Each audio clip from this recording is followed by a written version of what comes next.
बादाम, ये नाम सुनते ही जहन में बहुत कुछ आता है ना?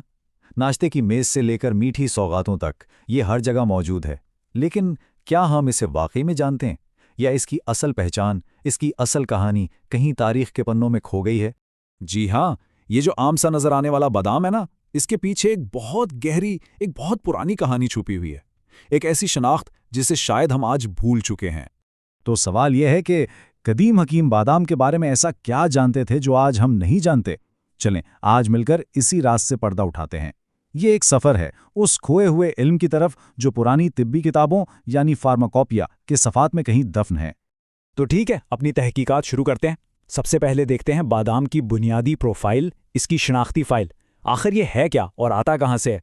अच्छा, पुरानी किताबों में ना इसे सिर्फ बादाम नहीं कहा जाता था, इसके कुछ और भी नाम थे, जैसे बादाम शीरी या अरबी में लूज़िल हलवो, और इसका घर अफगानिस्तान, ईरान, तुर्की।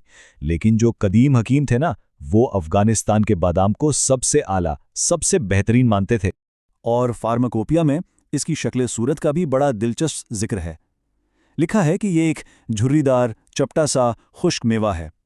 लंबाई तकरीबन 1 इंच और इसका एक सिरा गोल होता है और दूसरा थोड़ा नोकीला, बिल्कुल वैसा ही जैसा हम आज देखते हैं। चलें, अब आते हैं असल और सबसे दिलचस्प बात पर। यूनानी तिब का जो निज़ाम है ना, वो ये मानता है कि दुनिया की हर चीज़ की, हर दवा, हर ग़िज़ा की एक अपनी अंदरूनी फितरत होती है, एक तासीर होती है। तो अब हम बादाम के उसी मिजाज को समझने की कोशिश करेंगे। इस फितरत को कहते हैं मिजाज। अब ये मिजाज क्या है? यूं समझ लें कि ये किसी भी चीज़ की बुनियादी क्वालिटी है, उसकी पर्सनैलिटी। जैसे हम कहते हैं ना कि फ़लाँ शख्स गर्म मिजाज का है या कोई ठंडे मिजाज का, बिल्कुल इसी तरह हर जड़ी बूटी और हर खाने पीने की चीज़ का भी अपना एक मिजाज होता है। तो फिर बादाम का मिजाज क्या हुआ? फार्माकोपिया के मुताबिक बादाम का मिजाज है पहले दर्जे में गरम और तर। बस यही इसकी बुनियादी पहचान है। समझे, ये एक कोड है जिससे इसके सारे तिब्बी फायदे अनलॉक होते हैं। तो मिजाज तो पता चल गया, गरम और तर। लेकिन अब सवाल ये है कि ये मिजाज, ये तासीर जिसमें जाकर करती क्या है? बादाम के अंदर आखिर ऐसी कौन सी छुपी हुई ताकतें हैं? अच्छा, इन ताकतों के लिए तिब्बी यूनानी में एक ख़ास लफ्ज़ इस्तेमाल होता है, अफ़ाल। अफ़ाल का मतलब है एक्शंस, या वो काम जो कोई चीज़ हमारे जिस्म के अंदर जाकर करती है। तो चलें अब बादाम के अफ़ाल पर नज़र डालते हैं। सबसे पहली और शायद सबसे मशहूर ताकत, मुक़व्वी दिमाग, यानी दिमाग के लिए एक टॉनिक। कदीम हकीमों का मानना था कि यह दिमाग को कुव्वत देता है, सोचने समझने की सलाहियत को तेज करता है। ये बात तो शायद आज भी हम सब सुनते हैं। लेकिन अब एक हैरान करने वाली ताकत सुने। इसे जाली भी कहा गया है। जाली का मतलब है डिटर्जेंट या साफ करने वाला। नहीं, यहां बाहर की सफाई की बात नहीं हो रही, बल्कि ये जिस्म के अंदरूनी निजाम को साफ करने की सलाहियत रखता है ना दिलचस्प?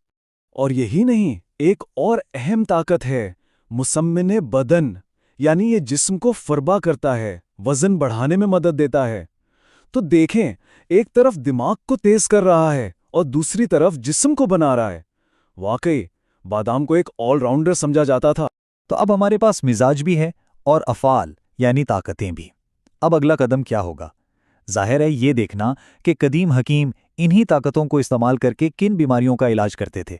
चलें देखते हैं कि ये थ्योरी प्रैक्टिस में कैसे काम करती थी। यहाँ एक बेहतरीन मिसाल है। बादाम की एक ताकत है मुलय्यिन सद्र। इसका मतलब है सीने को नरम करना, सुकून देना। अब इसी ताकत की वजह से इसे किस चीज़ के लिए इस्तेमाल किया जाता था? खुश्क खांसी के लिए। देखें कितना सीधा और मंतकी ताल्लुक है। एक और मिसाल देखें।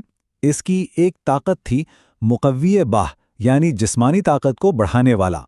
तो जाहिर है इसका इस्तेमाल ज़ाफ़े बहा यानी जिस्मानी कमज़ोरी को दूर करने के लिए होता था। और आखिरी मिसाल, इसकी एक और ताकत है मुलय्यिन शिकम, यानी पेट को नरम करने वाला। तो इसका इस्तेमाल किस चीज़ के लिए होगा? बिल्कुल ठीक, कब्ज़ के लिए। तो आप देख रहे हैं कि हर ताकत का उसके इलाज से एक सीधा सीधा ताल्लुक है। अच्छा, अब ये तो होगी इसकी ताकतें और इलाज, लेकिन हर दवा की तरह इसको इस्तेमाल करने के भी कुछ असूल और हिदायत होती थीं। तो चलें ज़रा इसके कदीम यूज़र मैनुअल पर भी एक नज़र डालते हैं। रोज़ाना कितनी मिकदार लेनी है? बहुत सीधा सा जवाब, 5 से 11 दाने बस। लेकिन बात यहीं ख़त्म नहीं होती। ہر دوا کے ساتھ کچھ احتیاطیں بھی ہوتی ہیں. جیسے اس کا ایک سائیڈ ایفیکٹ جسے مضر کہتے ہیں یہ ہے کہ یہ ہضم ہونے میں تھوڑا بھاری ہوتا ہے. تو اس کے اس اثر کو ٹھیک کرنے کے لیے ایک مسئلہ ہوتا ہے، یعنی اس کا اینٹیڈوٹ، اور بادام کے کیس میں وہ ہے چینی. اور ہاں، اگر کبھی بادام نہ ملے تو اس کا متبادل یعنی بدل وہ ہے اخروٹ کی گری. تو یہ تھی بادام کی وہ چھپی ہوئی کہانی جو پرانی کتابوں میں لکھی ہے. اب ذرا ایک لمحے کو سوچیں، اگر ایک عام سے بادام کے اندر علم کا اتنا بڑا خزانہ چھپا ہو سکتا ہے تو ہمارے کچن میں ہماری نظروں کے سامنے روز آنے والی دوسری چیزوں کے اندر نہ جانے اور کتنے راز دفن ہوں گے.